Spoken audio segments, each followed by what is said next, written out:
All right, ladies and gentlemen, the defense has now rested, so it is time for closing arguments. You can proceed whenever you're ready.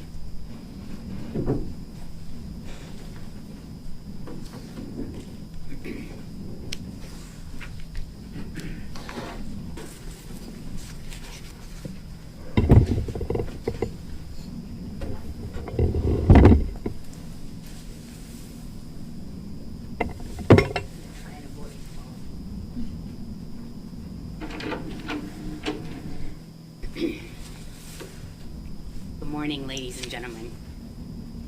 When you rely on a lie, you reach the wrong conclusion. Kim Frayne lied. She lied about the missing guns. She lied about the .45 being in her car. She lied when she was asked about bartering guns for money. She lied about the long guns and moving them. She lied to protect herself and Ish. The state's case relies on lie after lie after lie. And the police in this case reached the wrong conclusion. Adam Montgomery did not steal the firearms from the Frayne's residence. He did not possess or control those firearms that were missing, nor did he possess, maintain, or dispose of those firearms. Chris Frayne told you that on Sunday, September 28th, all 4 of the firearms were in his bedroom. He told you that the 2 were under the bed wrapped in blankets, AR-15, and the 12-gauge shotgun. 2 in his dresser drawer, the .45 and the .380, both handguns. He then left for his business trip to New York, and he told you that generally he leaves on Sunday nights and returns on Fridays. But this time he told you he returned on October 2nd. That was a Wednesday. That was early. Kim Frayne only learned that Chris was returning when he called her from the road, and Kim panicked. While Chris was away, she had been using drugs heavily. So heavily that she had gone through all of her money, but she was sick and still needed more drugs. You heard from Mike Sullivan what dope sick feels like. You're sweating, you're sick, you don't have control of your bowels, and your whole body is in pain. Kim called Adam to see if he had any drugs, but Adam was out as well. Adam drove to Kim's house and they both made calls to see if they could get drugs. Kim called Ish. Kim told you that Ish was one of her dealers and that Ish would drop guns off at her house. During her testimony, she told Attorney Smith, but she wouldn't call Ish if she didn't have money. When pressed on it, she agreed that if she didn't have money, she would barter. She and Ish had bartered for drugs before. She had allowed Ish to use her car in exchange for drugs, and she had allowed Ish to use the .380 in exchange for drugs. And we know that Kim got her drugs when she was sick. And we know that because when Chris came home, he never mentions that Kim is sick. And when Mike says she came over to the house the next morning, he never mentions that Kim was sick. Kim knew that she could barter for the drugs, and she did. Not only the .380, but for Chris's prized possessions. Not for sale, but to be used while Chris was away, like she had done before. So when Kim received that call from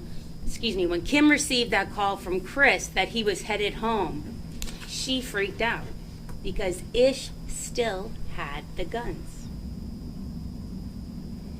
Chris told you when he got home, he checked on those guns because he was going to the shooting range and he didn't trust him. You heard him testify that before this, he had noticed that money was missing and other small items. He also said that he knew Kim was using. And when he checked the guns, 3 of them were gone.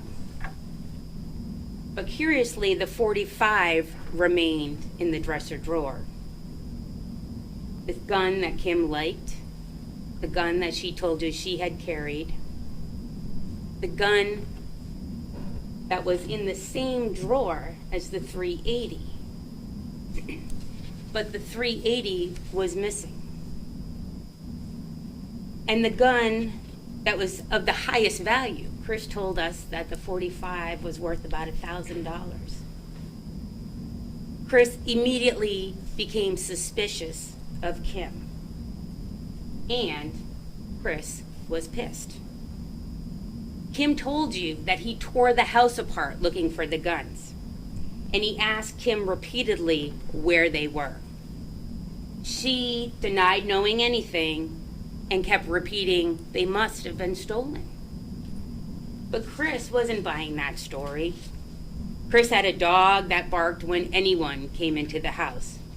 He did not believe that there was any way someone came into the house unnoticed. He also didn't believe that no thief would have taken one gun out of the dresser drawer and left the other behind. Kim knew more than she was saying, and Chris told Kim that if the guns weren't back, he was calling the police. That meant trouble for Kim. The next morning, Kim went to Mike Sullivan's house. Mike could help her get the guns back. She told Mike that Ish had stolen the guns from her house. Mike contacted Ish, but Ish told Mike the guns were not stolen, that Kim had exchanged them for drugs. When Kim was at Mike's house, Chris Frayne called the cops. And Chris called Kim while she was still at Mike's house to come back and talk with the cops. That's when Mike Sullivan knew that the police had been called. And he let Ish and Manny know the police had been called. At that time, Ish had to get rid of the guns. You heard from Mark Reed that it's pretty commonplace for users and dealers to be able to flip guns. He told you that he had done it for money. You get a cheap gun and then you flip it and get money for drugs. Ish contacted Adam to help him get rid of the guns fast. Having the cops around put everyone in danger. In danger of getting arrested for using, selling, or whatever else people do when they are getting high. Adam didn't need the guns to possess them or move them. Adam did not need the guns to move them. He had photos of the merchandise. You heard Mark Reed tell you he saw the photos. Adam started making calls as soon as possible. The sooner they moved the guns, the better. He called people. You heard Mark Reed said Adam contacted him about the guns.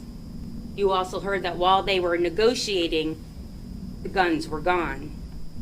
Another deal had been made. Adam messaged him too late. The guns were gone, and everyone's problems were solved. In 2019, the police do no further investigation into the missing guns. Even though you heard from Detective Bergeron Rosa that on October 22nd of 2019, about 2 weeks later, the AR-15 was recovered at John Sargent's house. After they were surveilling the residence, the SWAT team had gone in, anticipating that there were weapons and drugs. and they told you that John Sargent had been convicted of arms trafficking. John Sargent had the AR-15, other guns, a crossbow, and brass knuckles. But even after recovering this AR-15 that belonged to Chris Frayne, there was no further investigation into the missing guns. The idea that the guns were around for weeks is not reasonable. The guns had to be gone fast, and they were, the same day. Too late.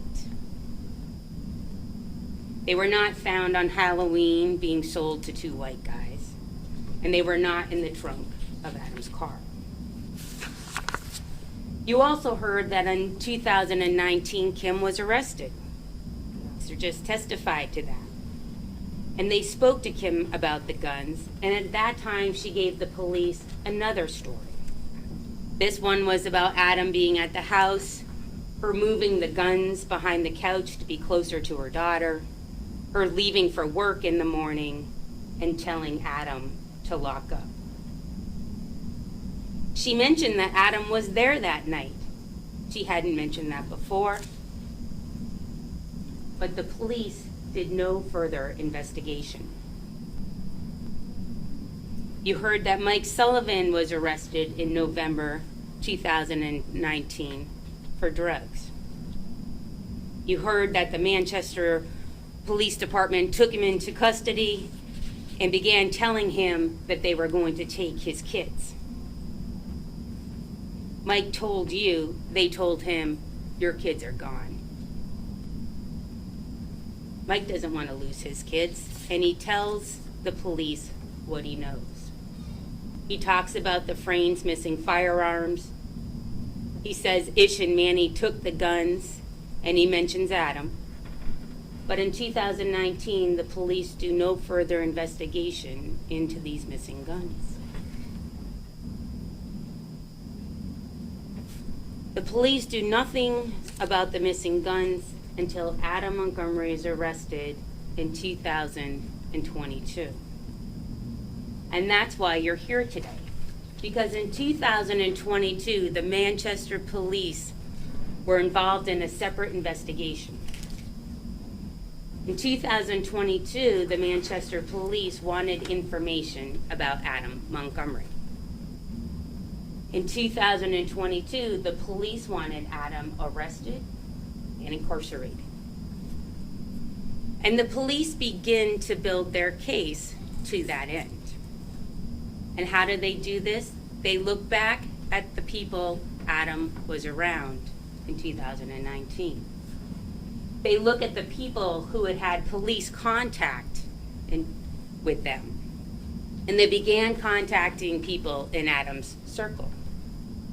They start with Kim Frayne.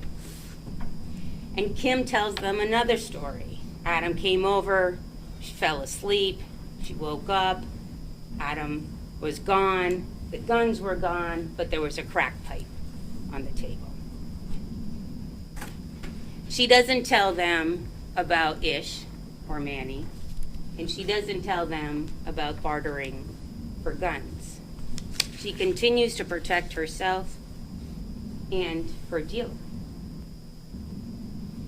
I'll remind you that when I spoke to Chris Frayne about Ish, he agreed that he was scared of Ish and did not want to have any interactions with him. He too failed to tell the police about Ish until they asked him. And it was only then that he told them that Adam had told him Ish and Manny had taken the guns. The police go back and talk to Mike Sullivan again. In March of 2022, the police are actually looking for Mike because he didn't appear in court. He told you that he was supposed to go to rehab, but left court and continued to do drugs. You heard about the police raiding the house he was in Manchester, and you heard his description of that, Mike describing G.I. Joe style. When the police talk to Mike this time about the guns, he gives them what they want. He tells him he saw the guns, he saw Adam with the guns, he was there for the sale, and he saw the buyer up close. But when Attorney Smith questioned him, you heard that when the police took Mike Sullivan on the ride-along to corroborate his story, he couldn't even find the house where he said he witnessed the sale. Mike said he got a close-up look at the buyer of the gun Adam had in his trunk, and yet he never identifies anyone, and the police do not do a photo lineup. When asked, Mike tells him he saw the AR-15, and another time he tells them he saw the shotgun. When he testified here, he said he could only see the barrel and the butt, and it was covered in a sheet.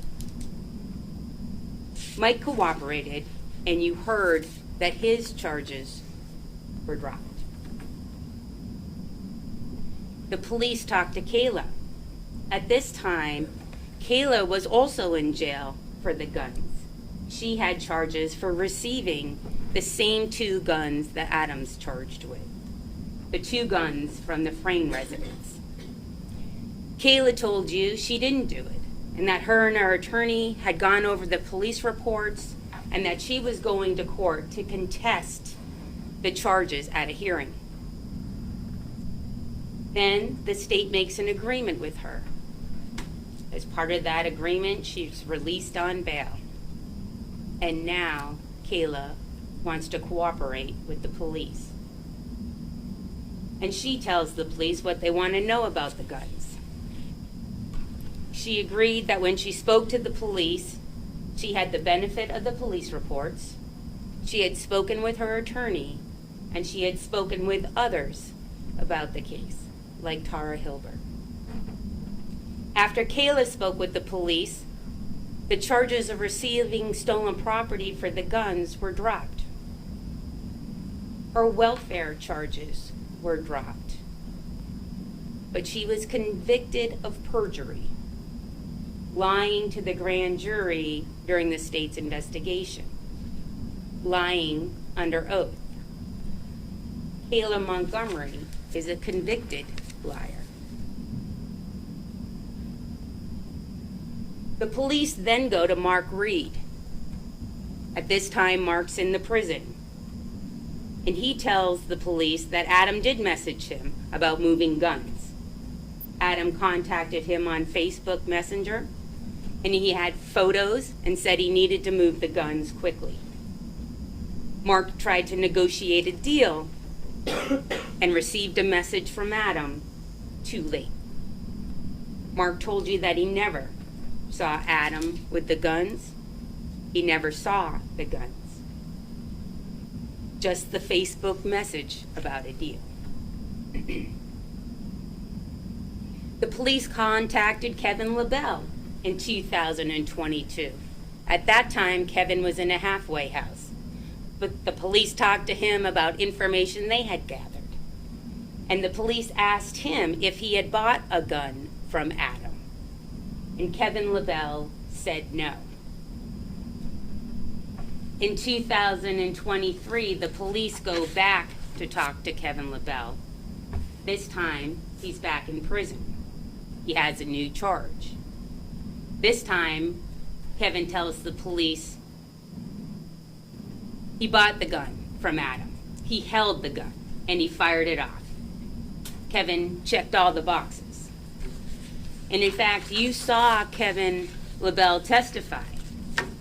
And he wanted you to know that Adam sold him the gun, he held it, and they fired it. In fact, Kevin gave that answer to almost every question he was asked. But when Attorney Smith cross-examined him, let's think about his ability to remember other information. He couldn't remember what time of year he bought that gun. He couldn't remember what time of day. He couldn't remember his own criminal convictions. Objection, Your Honor. Facts not in evidence. Approach.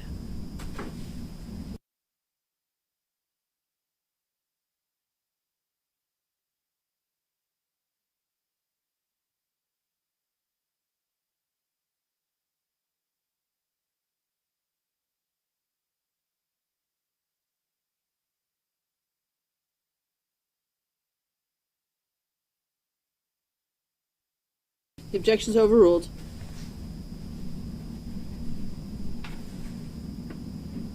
He could not remember where he worked. When Attorney Smith asked him to read his prior testimony, he said he couldn't read it. He had a concussion. But when the state asked him about his immunity letter and to read that, he had no problem. And he had no problem testifying that Adam had the gun and held it. Kevin LaBelle also got his consideration. In fact, the day before he testified, he told you that he had a felony charge reduced to a misdemeanor, and he received no additional time. You heard from Tara Hilbert. She was contacted by the police, and she told you that she continued to be friends even when Kayla was incarcerated. And her story supported Kayla, but she never saw the guns. The police spoke to her fiancé, Josh Zimmerman, 6 months later, and he told you that he had spoken with Tara after her interview, and his story was similar, but he never saw the guns. And what about the physical evidence, the science-based evidence, fingerprints, DNA? An officer told you that he recognized powder as if it had the AR-15 had been tested for prints. He talked about the evidence tape on the box indicating it had gone to the state lab. And yet you've heard nothing from the state about any information or results. What does that tell you? That science-based information does not show Adam had the guns. On April 1st, 2022, Adam was arrested for selling the guns. On April 4th, 2022, Kayla was arrested for receiving the guns. Her charges were dropped after she spoke.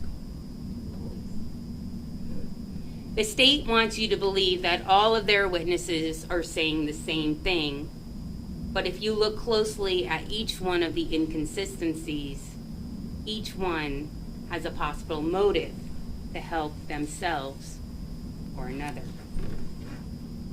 The testimony you have heard is like what I mentioned, a game of telephone. What happened to the guns? Stole, traded, bartered, pawned. What guns? The AR, the .38, the rifle, the long gun, the handgun, the big gun. Who knew something?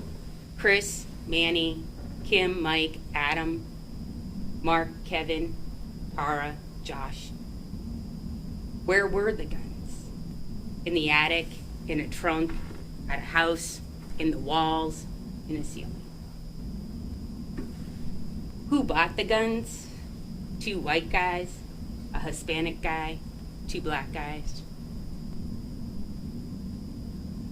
What were the guns in? A blanket, a sheet, in cases. The state has to prove these charges to you beyond a reasonable doubt.